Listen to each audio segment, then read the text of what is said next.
Saya ingin saudara melihat dulu latar belakang wanita ini. Menurut hukum Taurat, wanita yang sedang haid 7 hari najis. Pada waktu 7 hari najis, dia tempat duduk tidak boleh diduduki orang. Tempat tidur itu harus tiap hari dicuci spraynya. Karena dianggap najis menurut Taurat. Dia tidak boleh dekat kepada suami, kepada anak laki-laki. Tidak boleh dekat karena dianggap najis. Nanti sudah 1 minggu boleh kembali. Ini 12 tahun. Tentu saja ada masalah di dalam rumah tangga. Ya. Tentu saja suami ini sudah mulai bingung. Sebab menurut hukum Taurat mereka tidak boleh berdekatan. Karena meleleh darah 12 tahun.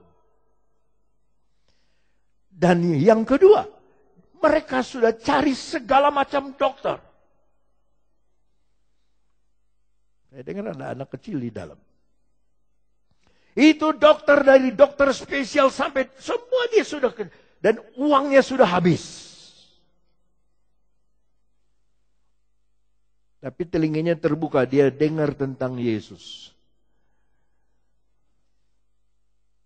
Lalu ia mendekati Yesus dari belakang dan menjamah jubahnya. Mari kita perhatikan baik-baik ayat 28. Sebab katanya. Sebelum menjamah, dia sudah ngomong dulu. Sebab katanya.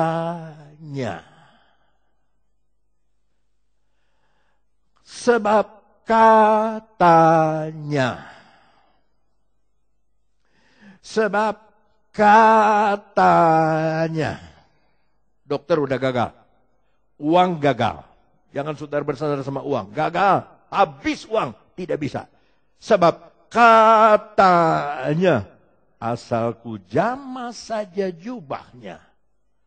Aku akan sembuh.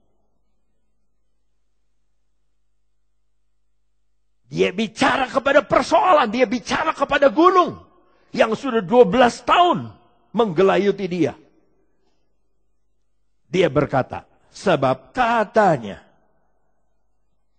asalku jamah saja jubahnya, aku akan sembuh. 29.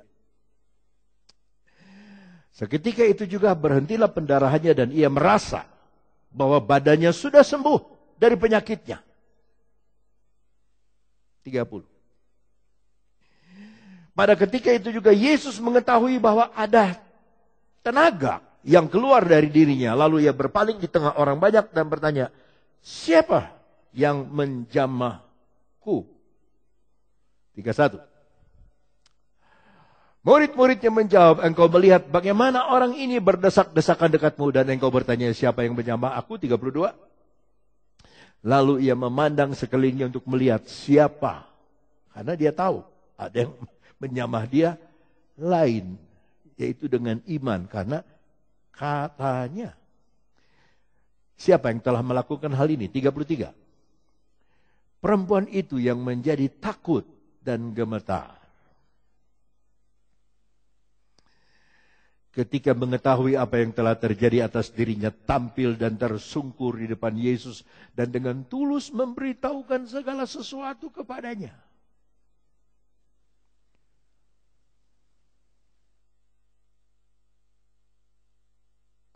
Saya kalau butuh apa-apa, saya nggak ngomong sama jemaat, saya nggak pernah ngomong kan sama jemaat. Pernah saya ngomong sama saudara, saya butuh ini, butuh itu, pernah nggak?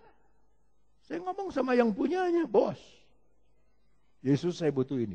Yesus saya butuh ini. Bahkan sudah berapa tahun ini saya nggak pernah minta apa-apa dari Tuhan. Yang saya minta Tuhan, aku minta Engkau. Aku minta firman-Mu. Aku minta hadirat-Mu. Itu cukup bagiku. Ayat 34, perhatikan. Maka katanya kepada perempuan itu, hei anakku. Sama-sama, imanmu telah menyelamatkan engkau. Pergilah dengan selamat dan sembuhlah dari penyakitmu. Yang penting selamat dulu. Baru kesembuhan nomor 2. Banyak orang Kristen datang ke gereja cari sembuh dulu. Baru mau percaya, baru mau dibaptis. Selamat dulu. Selamat dulu. Pergilah dengan selamat dan sembuhlah dari penyakitmu. Itu pendeta yang dari Belanda yang minggu lalu datang. Dia saya suruh khotbah di Jakarta. Dan dia khotbah. Kacamata kita lain dengan kacamata Yesus. Dia nggak sadar itu khotbah. Habis kebaktian saya bilang, kapan Yesus pakai kacamata? Maksudnya cara pandang kita berbeda dengan cara pandang Yesus. Kok dihapus ayat 34? Pergilah dengan selamat dan sembuhlah dari penyakitmu. Haleluya. 35. Ketika Yesus masih berbicara, datanglah orang dari keluarga rumah ibadat itu dan berkata, anakmu sudah mati. Apa perlunya lagi engkau menyusah-nyusahkan guru? 36. Tetapi Yesus tidak menghiraukan perkataan mereka dan berkata kepada kepala rumah ibadat Yairus itu, jangan takut, saudara teruskan. Sama dengan Markus 11 ayat 22. Milikilah iman dari Allah. Have faith in God. Jangan takut. Udah mati. Udah gak usah Jangan takut. Percaya saja. Percaya saja. Percaya saja. Saya mau tanya sama saudara. Saya minta jawaban. Interaksi. Waktu orang Israel di padang gurun makan apa? Makan apa? 40 tahun loh. Mana waktu pagi? Siang, sore, mana? Besok pagi, mana? Mana? Mana? N-nya 2, M-A-N-N-A. Mana? Mana? Mana? Mana? Mana? Mana? Mana? Siapa yang tahu? Mana bayangan apa? Banyak orang yang saya tanya dan semuanya kebanyakan bilang firman Allah. Firman Allah. Firman Allah. Ya tidak terlalu salah. Tapi perhatikan. Mana ini membayangkan iman?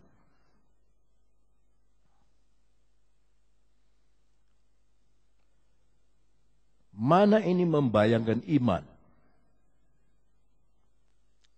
Sebab arti mana dalam bahasa Ibrani, apakah itu? Jadi waktu pertama turun orang Israel lihat, mana? Artinya, apakah ini? Apakah itu? Apa itu yang putih-putih? Mana? Saya tanya, apa artinya mana? Apa artinya mana? Apakah itu? Apa artinya mana? Apakah itu? Mana? Saya mau bilang sama saudara, apa artinya iman? Orang nggak percaya. Iman itu percaya. Percaya apa? Percaya itu iman. Iman itu apa? Iman itu percaya. Percaya? Ya percaya itu iman. Sama dengan lamit, bulak-balik dekok. Iman, percaya. Percaya, iman. Ada jemaat yang tanya sama boksunya, boksu, iman itu apa? Percaya. Nah, kalau percaya, iman. Boksu nggak ngerti, jemaat nggak ngerti. Tapi memang iman bukan untuk dimengerti. Iman untuk dilakukan. Mana itu bukan untuk ditanya, mana? Apakah itu? Mana itu untuk dimakan? Ya, warnanya putih, waktu turun dia makanan, tetapi ketika kena matahari, embun itu hilang. Ketika embun itu hilang, tinggal mananya, mana dimakan, rasanya seperti madu manis. Begitulah saudaraku, pada waktu pagi firman Tuhan datang. Maka saya bilang baca firman. Waktu firman Tuhan itu datang. Dan ketika saudara baca firman, matahari, sinar kasih Tuhan menyinari, di dalamnya ada iman. Roma pasal 10 ayat yang ke-17. Roma 10 ayat ke-17. Sama-sama kita baca di depan. Roma bukan Rut, itu mah Rut. Roma pasal 10 ke Rut. Gimana tuh? Kalau nggak matanya ini ingatnya ya Rut terus nih. Roma 10 ayat 17. Jadi, saudara yang teruskan.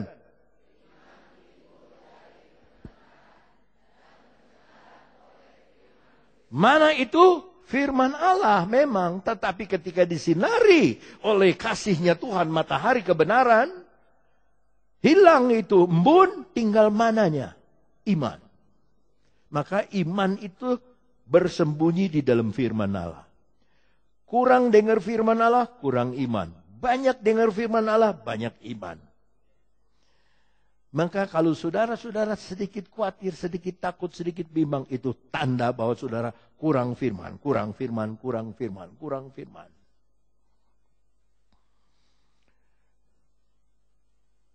Mari kita lihat Ulangan pasal 13 ayat 30.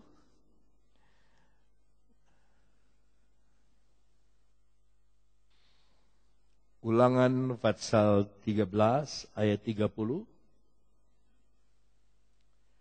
Lama amat sih. Ini yang ininya kayaknya nggak tahu di mana Ulangan gitu ya. Lagi dia cari di perjanjian baru gitu, di mana Ulangan.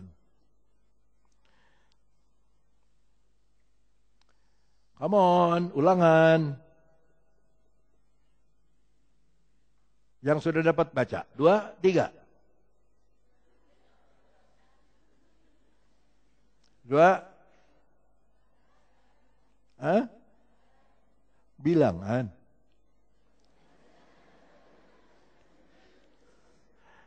Bilangan 13 ayat 30. 2, 3. Bilangan 13 ayat 30. 2, 3.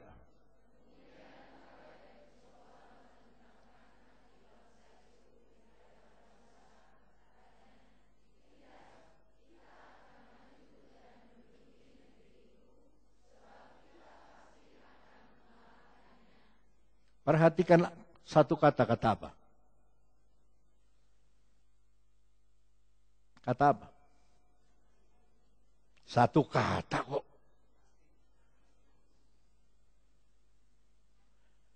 Katanya.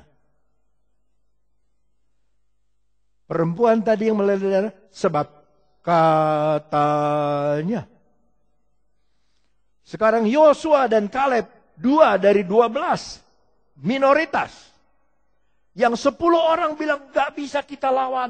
Orangnya tinggi-tinggi besar. Seperti tadi bilang. Orangnya tinggi besar. Hitam lagi. Udah tinggi hitam. Tiang listrik tuh. Tinggi hitam. Kalau lihat orang Papua yang asli saudara. Ngeri.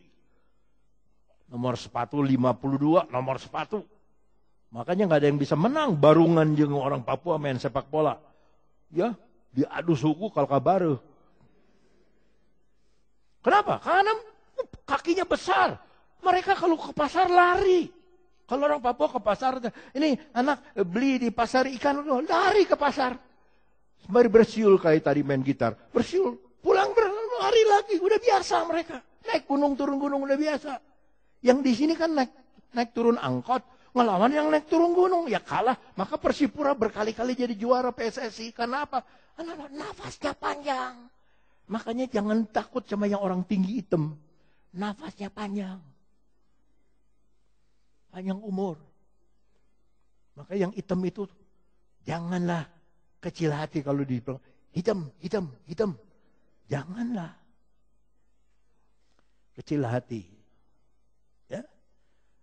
Sebab kalau tinta enggak ada yang hitam, kita enggak bisa tulis surat.